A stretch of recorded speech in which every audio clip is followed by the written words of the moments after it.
Hello everyone. आज का जो हमारा टॉपिक है वो है फोटो सिस्टम। तो सबसे पहले कुछ जनरल पॉइंट दिए हैं उसको हम देख लेते हैं। तो बात करते हैं पहले पॉइंट की। तो प्लांट में हम बहुत सारी पत्तियों का वेरिएशन देखते हैं, ठीक है। जैसे ग्रीन कलर में है तो उसमें भी बहुत सारे शेड्स हमको देखने को मिलते हैं। तो वो किसकी वजह से होते हैं? पिगमेंट की वजह से, ठीक है। तो पहला पॉइंट क्या है? Various shades of green leaves seen in same plant due to different type of pigment. Clear? और ये पिगमेंट कहाँ पे प्रेजेंट होते हैं?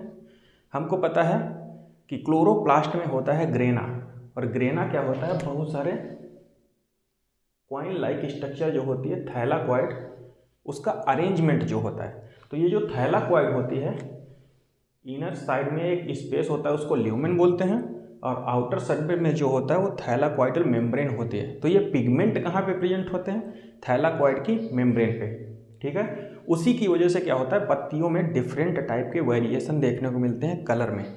दूसरा पॉइंट क्या है?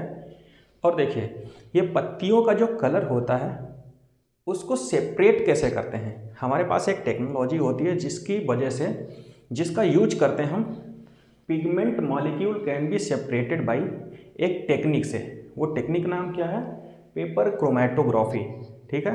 पहले केमिस्ट्री में एक चैप्टर था सरफेस केमिस्ट्री, ठीक है, उसमें इसका जिक्र किया गया था, पेपर क्रोमेटोग्राफी। अब ये चैप्टर हटा दिया गया है। तो यहाँ पे पॉइंट क्या दिया है? Pigment molecule can be separated by a technique paper chromatography. अब पत्तियों का जो कलर होता है कुछ पिगमेंट्स की वजह से होता है। अभी हमने बताया ना, पिगमेंट कहाँ पे होते हैं? थैलाकॉइडल मेम्ब्रेन के पास। तो पिगमेंट कौन कौन से हैं? क्लोरोफिल ए, क्लोरोफिल बी हो गया, कैरोटीनॉइड हो गया, और जैंथोफिल। तो देख लेते हैं कि पिगमेंट की वजह से कौन से कलर का वो होता है डेवलपमेंट। तो क्लोरोफिल ए की वजह से कौन सा कलर आता है? ब्लू ग्रीन कलर होता है। क्लोरोफिल बी की वजह से क्या होता है? येलो ग्रीन कलर होता है। कैरोटीनॉइड येलो से yellow orange, yellow to yellow orange. और जैंथोफिल की वजह से कैसा कलर आता है? Pure yellow colour. क्लियर? अब देखिए, various pigment molecule located in the membrane of thylakoid. ये अभी हमने बताया था थैलाकॉइडल मेम्ब्रेन में होता है, ठीक है। ये एक ग्रुप के फॉर्म में होता है, formed in A group form photo system. तो आज का टॉपिक ही है हमारा फोटो सिस्टम। देखिए, ये फोटो सिस्टम की स्ट्रक्चर हमने बनाई है। फोटो सिस्टम का फॉर्मेशन देखो कौन कौन कर रहा है। क्लोरोफिल ए मॉलिक्यूल बीच में है, ठीक है, जो कि रिएक्शन सेंटर को बना रहा है। फोटो सिस्टम का फॉर्मेशन कौन कर रहा है? Chlorophyll A molecule. देखो, ये जो हमने पिगमेंट बनाए थे ना, पत्तियों का कलर जिन पिगमेंट की वजह से था, सेम उसी का कंपोजिशन होता है। देखो, क्लोरोफिल ए मॉलिक्यूल को छोड़ करके बाकी सारे, मतलब क्लोरोफिल बी, कैरोटीनॉइड और जैंथोफिल, ये सारे लाइट हार्वेस्टिंग कॉम्प्लेक्स या एसेसरी पिगमेंट, जैसे ये जो ग्रीन कलर से दिखाया है हमने, वो क्या है? क्लोरोफिल ए मॉलिक्यूल को छोड़ के बाकी सारे जितने हैं 200 से 300 मॉलिक्यूल। तो क्लोरोफिल ए किसको फॉर्म कर लेगा? रिएक्शन सेंटर को।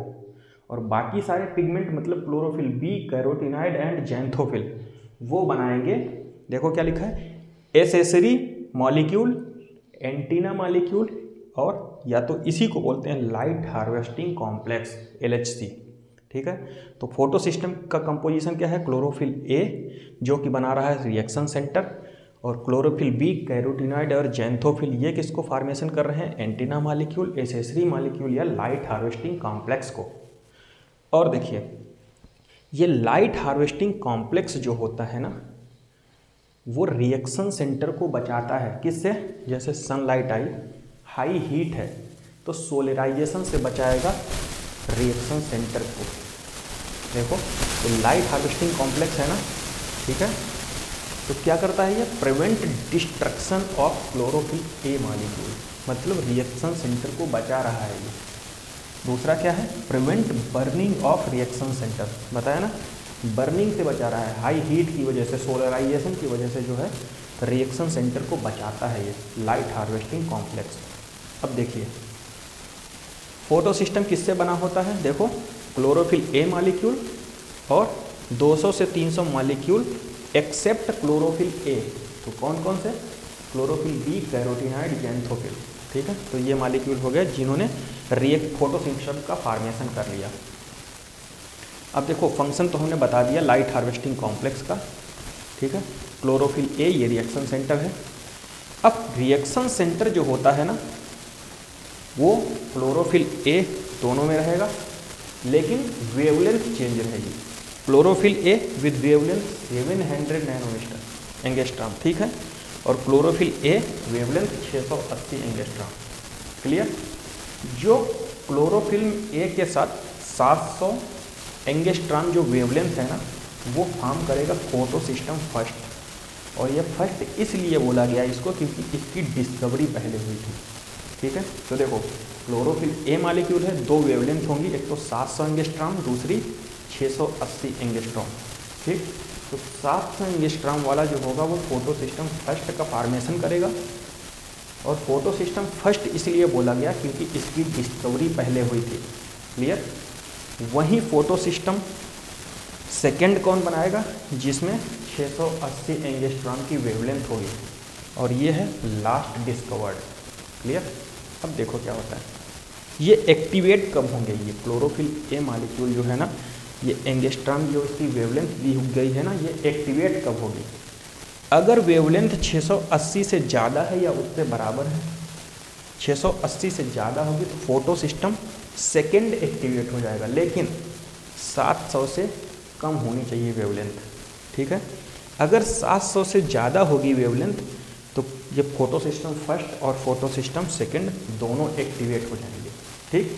तो ये ओवरऑल हमारा फोटो सिस्टम का पार्ट कंप्लीट हुआ। नेक्स्ट पार्ट में हम पढ़ेंगे जेड स्कीम के बारे में। क्लियर।